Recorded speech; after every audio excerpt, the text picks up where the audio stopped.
ሀገር ከሆነች 24 ሰዓት አልሞላትም። ሁሉም የዓለም ሀገራት፣ የተባበሩት መንግስታት ድርጅት፣ የአፍሪካ ህብረት፣ የቀጠናዊ መንግስታቱ ጥምረት ኢጋድ ሳይቀር እውቅና አልሰጧትም። ነገር ግን እውነታን መካድ አይቻልም። ዓለም እውቅና አይሰጠውም እንጂ መሬት ላይ ለራሷ ያሰመረችው ካርታ አላት።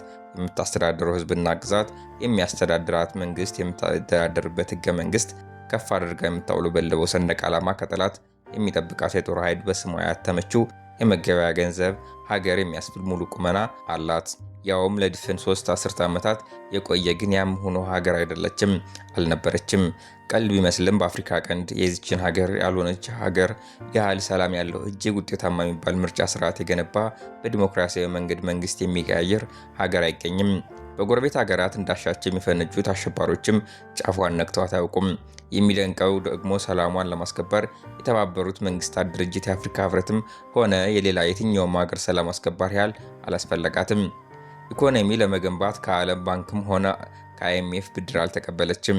በዚህ ደረጃ ያለ ውጭ ሀገራት እና ዓለም አቀፍ ድርጅቶች ድጋፍ ራሳቸውን ችለው የቆሙ የአፍሪካ ሀገራትን ፈልጎ ማግኘት ከባድ ቢሆንም ሀገር ያልሆነች ሀገር ግን አሳክተዋለች። 6 ሚሊዮን ዜጎች አሏት። ዜጎች የሚለው ቃል አሻሚ ነው። የህልውናዋ ጉዳይ ከፖለቲካውም ከድንበርም በላይ ልዩ ትርጉም የሚሰጠው እዚህ ላይ ነው። እንደ ሀገር ለዜጎቿ ፓስፖርት አትማ ትሰጣቸዋለች። ጥቂት የማይባሉ የዓለም ሀገራትም ይህንን ፓስፖርት እንደ ህጋዊ ሰነድ ተቀብለው ቪዛ መጥተው ዜጎቿን ወደ ሀገራቸው ያስገባቸዋል። ከእነዚህ ሀገራት መካከል የደቡብ አፍሪካ፣ ኬንያ፣ ኢትዮጵያ፣ ግብፅ፣ ሳውዲ አረቢያ፣ የተባበሩት አረብ ኤሚሬትስ፣ ታይዋንን ጨምሮ ከ15 የሚበልጡ ሀገራት ይገኙበታል። ሌሎች የዓለም ሀገራት ግን ፓስፖርቷን እንደ ህጋዊ ሰነድ አይቀበሉም። በዚህም ዜጎቿ ሀገር ብትኖራቸውም በቪዛ ማህተም የሚያረጋግጥላቸው ስለሌለ ግን ዜጋ ተብለው መጠራት አይችሉም። ቢሆንላቸው ግን እንዲህ ተብለው መጠራትም ቢወደዱ ሶማሌላንዳውያን። ጅቡቲ፣ ኢትዮጵያና ሶማሌ ድንበር ይዋሰኗታል። የሀገር እውቅና የተሰጣት እንጂ የአፍሪካ ቀንድና የምስራቅ አፍሪካን የፖለቲካ አሰላለፍ ላይ የመወሰን በአካባቢው ሰላምና የኢኮኖሚ ጉዳዮች ላይም ታላቅ ተጽዕኖ የማሳደር አቅም ያላት ብዙም የዓለም ሀገራት አይናቸውን የጣሉባት ሀገር ናት። በቅርቡ ከኢትዮጵያ ጋር የተፈራረመችው የባህር በር ሰጥቶ የሀገርነትን እውቅና የማግኘት ጥረቷ የቀጠናው ፖለቲካ ይመለከተናል በሚሉ የዓለም ሀገራት ዘንድ ያስነሱ አቧራ የሶማሌላንድ ጉዳይ ምን ያህል ስስ እንደሆነ አፍ አውጥቶ የመሰከረ ነበር። ከኢትዮጵያ ጋር የተፈራረመችው ስምምነት ዝርዝሩም ውጤቱም እስከ ዛሬ ለሕዝብ ይፋ ባይደረግም አሁን ግን ውሳኔዋን በይፋ ለመግለጽ የማይቸግራት፣ ተቆጥተው የማያስፈራሯት፣ አስፈራርተው ውሳኔዋን የማያስቀሯት አንድ ሀገር የሶማሌላንድን እውቅና ጉዳይ ስራዬ ብላ ይዘዋለች። አሜሪካም። ቴድ ክሩዝ በ2016 የአሜሪካ ፕሬዝዳንታዊ ምርጫ ተወዳዳሪ የነበሩ በአሜሪካ ሴኔት የአፍሪካ ጉዳዮች የአሜሪካ ውጭ ፖሊሲ በቀጥታ የሚመለከታቸው ሪፐብሊካን ሲኒየር ሴናተር ናቸው። ሶማሌላንድ የሀገርነት እውቅና እንዲሰጣት ከማንም በላይ ይሞክታሉ። እሳቸው እንደሚሉት አሜሪካ የኤደን ባህርን የንግድ መስመር ደህንነት እንድታስጠብቅ፣ በአካባቢው ሀገራት የሚንቀሳቀሱ ሽብርተኞችን እንድትዋጋ፣ በቀጠናው ቻይና የምታደርገው መስፋፋት መቋቋም እንድትችል ሶማሌላንድ ወሳኝ አጋሯ ናት ሲል ቴድ ክሩዝ ይገልጻል። ለታይዋንና ለእስራኤል መንግስት ያላት ቀና አመለካከት አሜሪካ በግዛቷ ጦሯ እንድታሰፍር ከመሬቷ ማዕድን እንድታወጣ መፍቀዷ ሽልማት ሊሰጧት ከሚገባቸው እርምጃዎች መካከል ናቸው። ሽልማቱም የሀገር እውቅና መሆኑ አለበት ይላሉ። በዚህ ዓመት መጀመሪያ አሜሪካ ለሶማሌላንድ ሀገርነት እውቅና እንዲሰጣት የሚያሳስብ ደብዳቤ ለፕሬዝዳንት ዶናልድ ትራምፕ ልኬላቸው ነበር። የሚያስገርም ቢሆንም የቻይናን መንግስት ደብዳቤውን በአፋጣኝ ነበር የተቃወመው። ይህ ለሶማሌላንድ እና ለአሜሪካ ብሔራዊ ደህንነት ምን ያህል ጠቀሜታ እንዳለው በጉል ያሳየ ነበር ይላሉ። አሜሪካ 30 ከመቶ የዓለም ኮንቴነር እና 12 በመቶ ነዳጅ ጫኝ መርከቦች የሚተላለፉባትን የሰላም የጸጥታ ስጋት ተለይቶ የማያውቀውን የቀጠናውን ሰላም ለማስጠበቅ በአፍሪካ ቀንድም በቻይና የተወሰደባትን ብልጫ ለመቀልበስ ወዲያ በየመን ወዲህ በሶማሌ በሚገኙ በጠላትነት የፈረጀቻቸውን ታጣቂዎች ኃይሎች ለማጥቃት ሶማሌላንድን አጋር ማድረግ ትፈልጋለች። ሌላኛው ከሶማሌላንድ ጋር የጠበቀ ግንኙነት ያላት ሀገር የተባበሩት አረብ ኤሚሬትስ ናት። ኤሚሬትስ የጅቡቲውን ዶራሌ ኮንቴነር ወደብ ለማልማት ከጅቡቲ መንግስት ጋር ውል አስራ ወደ ስራ ብትገባም የጅቡቲ መንግስት በተናጠል ስምምነቱን ማፍረሱ ይታወሳል። ሶማሌላንድ በአካባቢው ተፎካካሪ ወደብ አቅራቢ ሀገር ለማድረግ ከፍተኛ በጀት መድባ የበርበራ ወደብ ማዕከል ያደረገ ግዙፍ የመሰረተ ልማት ግንባታ በማካሄድ ላይ ትገኛለች። በኤሚሬትስ ዱባይ ፖርት ወይም ዲፕ ወርልድ እና በእንግሊዙ ሲዲሲ ግሩፕ በመገንባት ላይ የሚገኘው የበርበራ ወደብ በሁለቱ ዙሮች የሚከናወን ሲሆን የመጀመሪያው ዙር ተጠናቆ አገልግሎት በመስጠት ላይ ይገኛል። እጅግ ወሳኝ የሆነው ሁለተኛው ዙር የወደብ ልማት ለመቀጠል ግን ዲፒ ወርልድ ሁለት መሰረታዊ መስፈርቶች እንዲሟሉለት ይፈልጋል። አንድም በመጀመሪያው ዙር የለማው ወደብ ከ75 በመቶ ወደ አገልግሎት እንዲገባ፣ ቀጥሎም የአካባቢ ግዙፍ ሀገር የሆነችው ኢትዮጵያ ግንባታው ሲጠናቀቅ ወደቡን እንደምትጠቀምበት መተማመኛ እንድትሰጠው። በእርግጥ የበርበራን ወደብ መገንባት ኢትዮጵያን ብትሆን በጽኑ ትፈልገዋለች። አንድም በጅቡቲ ወደቦች መጨናነቅ የሚፈጠረውን የኮንቴነሮች መዘግየት ለማስቀረት፣ በሌላ በኩል ደግሞ የበርበራ ወደብ ረከስ ባለ ዋጋ ስለሚቀርብላት፣ በዚህም በወደቡ ላይ ከ19 በመቶ ባለድርሻ ሆናለች። ወደቡን ከኢትዮጵያ ጋር ለማገናኘት በተደረገ ጥረትም ከበርበራ፣ ሀርጌሳ፣ ቶጎ፣ ጫሌ የሚዘልቅ ዘመናዊ መንገድ ተገንብቶ አገልግሎት በመስጠት ላይ ይገኛል። ጥረቱ ግን በዚህ አላቆመም። የበርበራ ወደብ ማዕከል ያደረጉ $1 ቢሊዮን በጀት የሚጠይቁ የተለያዩ መሰረተ ልማቶችን ለመገንባትም ኢትዮጵያ ከዲፕ ወርልድ ጋር ለ10 ዓመታት የሚቆይ ስምምነት አድርጋለች። በቅርቡ ከዱባይ የተሰማው መረጃ ደግሞ በ$3 ቢሊዮን ወጪ በርበራ ከአዲስ አበባ የሚያገናኝ የባቡር መስመር ለመገንባት እቅድ መኖሩን ይመለከታል። በአጠቃላይ አማራጭ የንግድ ወደብ ማግኘት፣ የባህር ኃይል የመመስረት ጥረት፣ የአካባቢውን ሰላምና ጸጥታ የማስጠበቅ ፍላጎቶቿ ኢትዮጵያ ሶማሊላንድን አጥብቃ እንድትፈልጋት የሚያደርጓት ምክንያቶች ናቸው። ነፃነቷን ካወጀችበት ቀን ጀምሮ በሀርጌሳ ቆንጽላ ግንኙነታቸውን ለማጠናከር ስትጥር ነው የኖረችው። ከኢትዮጵያ ቀጥሎ ቱርክና ጅቡቲ የቆንጽላ ጽሕፈት ቤት፣ እንግሊዝ፣ ዴንማርክ እና ኬንያ አገናኝ ጽሕፈት ቤት፣ ታይዋን እና የተባበሩት አረብ ኤሚሬቶች ደግሞ በሀርጌሳ ተወካዮች አሏቸው። ከፍተኛ ቁጥር ያላቸው የሶማሊላንድ ተወላጆች የሚገኙባቸው የቀድሞ ቅኝ ገዢዋ በእንግሊዝም ከሶማሊላንድ ጋር ልዩ ግንኙነት ካላቸው ሀገራት አንዷ ናት። በሌላ በኩል የአረብ ሊግ አባል የሆኑት ሀገራት ሳይቀሩ ከሶማሊላንድ ጋር ልዩ ስምምነቶችን እያሰሩ የሁለትዮሽ ንግድ ልውውጥ ያደርጋሉ። ሶማሊላንድን በአብዛኞቹ የአረብ ሀገራት ዘንድ ተፈላጊ ያደረጋት ደግሞ የቁም እንስሳት ንግድ ነው። በአፍሪካ ቀንድ ትልቁ የሆነውን የቁም እንስሳት ንግድ የሚያካሂዱት የሶማሊላንዶች ሀርጌሳና ቡሮዋ ከተሞች ናቸው። በየቀኑ መዳረሻቸውን ኦማን፣ ሳውዲ አረቢያ እና የተባበሩት አረብ ኤሚሬቶች ያደረጉ በ10 ሺዎች የሚቆጠሩ ፍየሎች፣ ከብቶችና ግመሎች ባህር እያሻገሩ ይልካሉ። የሶማሊላንድ ጉዳይ ከራሷ ሕልውና ጋር አስተሳስራ የምታዩ ከቅርብ ጊዜ ወዲህ ዋነኛ ወዳጇ እየሆነች የመጣችው ሌላ ሀገር ትገኛለች፣ ታይዋን። ታይዋን ልክ እንደ ሶማሊላንድ ራሷን የቻለች ሀገር ብትሆንም በዓለም አቀፍ ማህበረሰብ ዘንድ ግን የሀገርነት እውቅና አልተሰጣትም። እጣ ፈንታ ያገናኛቸው ሁለቱ ሀገራት አንዳቸው በአንዳቸው ዘንድ ተወካይ ጽሕፈት ቤታቸውን ከፍተው ግንኙነታቸውን ለማጠናከር ይጥራሉ። ተመሳሳይ ላባ ያላቸው ሁለት ወፎች ተባብረን እንወጣዋለን ብለው የጀመሩት የሁለትዮሽ መንገድ ግን አንድ ሀገር አልወደደችላቸውም፣ ቻይናም። ቻይና ስለሌሎች ሀገራት የውስጥ ጉዳይ እምብዛም የሆነችው ቻይናም የሶማሌ ላንድን ጉዳይ ግን በዓይነ ቁራኛ ነው የምትመለከተው። ሶማሊላንድ የሀገርነት እውቅና ይሰጣት መባሉም አብዝቶ ያንገሸግሻታል።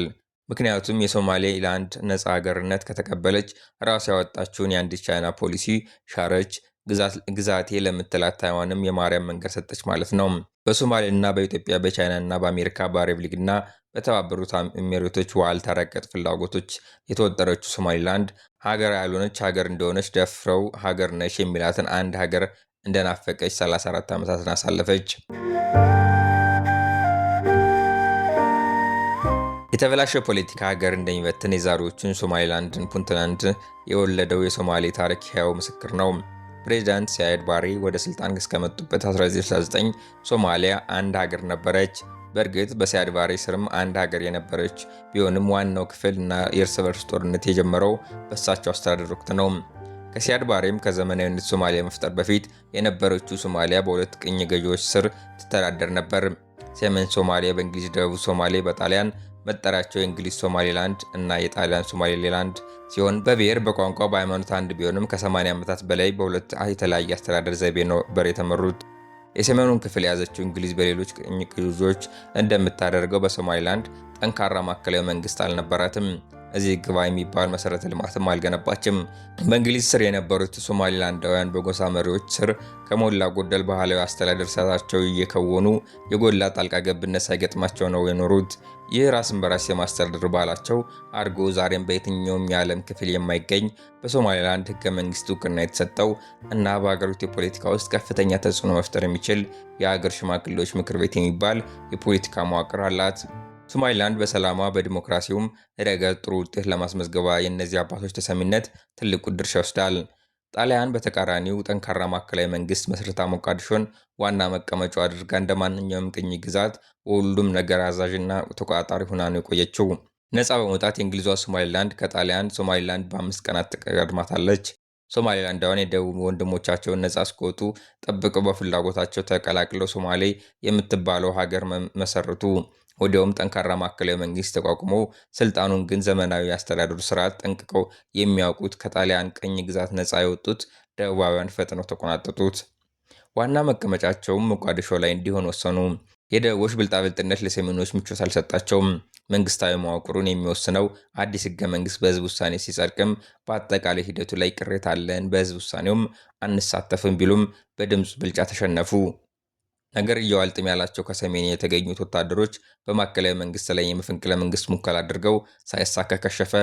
ከዚህ በኋላ በነበሩ ዓመታትም ቢሆን የኢኮኖሚ እንቅስቃሴው፣ መሰረተ ልማቱም፣ ፖለቲካዊ ስልጣኑም እርቋቸው የሶማሊላንድ ነዋሪዎች ከፍተኛ የባይተዋርነት ስሜት ይሰማቸው ነበር። በዚህ መሃል ግን የከፋ ነገር መጣም። በ1969 ሲያድ ባሬ የተባሉ ወታደር መፈንቅለ መንግስት አድርገው የሲቪል መንግስት አስወግደው ፓርላማውን በትነው የፖለቲካ ፓርቲዎችንና ህገ መንግስቱን አግደው ራሳቸው ፈላጭ ቆራጭ የሆኑበት ወታደራዊ መንግስት መሰረቱ። የማዕከላዊ መንግስትን የህብረት ክንድ የማያውቁት የተመካከሩ መምራት እንጂ ሳያምኑበት ከላይ የተላለፉ ትዕዛዝ መፈጸም የማይችሉበት ሶማሌላንዳውያን በሲያድ ባሬ ብረት ክንድ ስር መመላወሻ አጡ። የማዕከላዊ መንግስትን የህብረት ክንድ የማያውቁት እየተመካከሩ መምራትን እንጂ ሳያምኑበት ከላይ የተላለፈ ትዕዛዝ መፈጸም የማይችሉበት ሶማሌላንዳውያን በሲያድ ባሬ ብረት ክንድ ስር መላወሻ አጡ። ከማዕከላዊ መንግስት መገለላቸው ፈቃዳቸው በመሰረቱት መንግስት መረሳታቸው ሲያንገበግባቸው ጭራሽ የጭቆና በትሩ ቢበረታባቸው እንደ አውሮፓውያን አቆጣጠር በ1981 የሶማሌላንድ ብሔራዊ ንቅናቄ የተሰኘ የትጥቅ ትግል ጀመሩ። 1988 ለሶማሌላንዳውያን ክፉ ዓመት ነበር። በዚህ ዓመት የሶማሌ ብሔራዊ ንቅናቄ የተሰኘው ታጣቂ ኃይል ሀርጌሳና ቡራዋ ከተሞችን ከሲያድ ባሬ ጦር ነጻ ወጣቸው። ይህ ያበሳጫቸው ሲያድ ባሬም በሁለቱ ከተሞች ላይ ዘግናኝ የሚባል የበቀል እርምጃ ወሰዱ። በዚህም 90 በመቶ የሚሆነው የሀርጌሳ ክፍል በቦምብ አወደሙት።